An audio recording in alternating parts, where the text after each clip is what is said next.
जब खैबर का किला जो था, ये अमूमन हमारी ज़बान में किला बोला जाता है, लफ्ज़ असल है कला।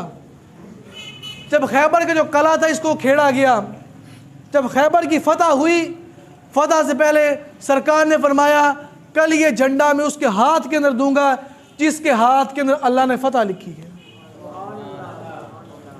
जिसके हाथ के अंदर अल्लाह ने। तो ये कल की खबर है, जो कल होना हमें पता है, हमारे साथ जो आने वाला घंटे उसके अंदर क्या होगा नहीं इल्म है, कल क्या होगा कुछ भी नहीं पता। लेकिन यहाँ पर बात यही है, इल्ला मन इर्तदा मिन रसूल, मालिक अपना गैब इल्म उन्होंने नहीं देता जेड़े उन्होंने पसंद हो, अपने नबी और रसूलों को। सरकार ने क्या फरमाया, कल ये झंडा मैं उसके हाथ के अंदर दूंगा जिसके हाथ के अंदर अल्लाह तबारक व तआला ने फ़तह लिखी है। जब कल का दिन आया, जब अगला दिन हुआ, सारे साहबा इसी बात के अंदर परेशान थे कि मालिक जो है, जो हबीब है, जो करीम है, जो हमारे आका है, जो हम बेकसों के मददगार हैं, वो महबूब किसको झंडा अता फरमाएंगे, किसको झंडा अता फरमाएंगे। जब अगला दिन आया, सरकार उस वक़्त मैदान के अंदर मौजूद थे, सरकार ने फरमाया कि अली किधर है,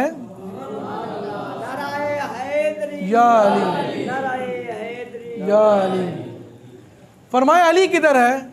अर्ज़ की हुज़ूर अली की आँख के अंदर दर्द थी, उसकी आँख के अंदर कोई परेशानी थी, इस बिना के पर वो हाजिर नहीं हो सके।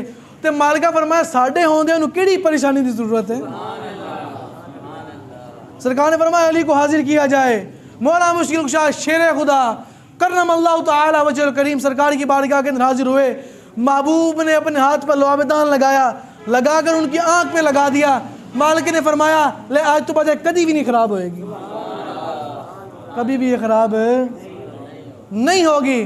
तो फिर सरकार ने वो झंडा किसको अता फरमाया, मौला मुश्किल कुशा शेर खुदा करम अल्लाह ताला वजह करीम को। ये किसकी खबर दे रहे हैं, कल की खबर है। कल क्या होगा, आने वाला कल है, कल क्या होगा। कहते हैं कि सरकार को इल्म नहीं है। कुरान कह रहा है आलिमुल गैबि फला युज़हिरु अला गैबिही अहदा इल्ला मन इर्तदा मिन रसूल।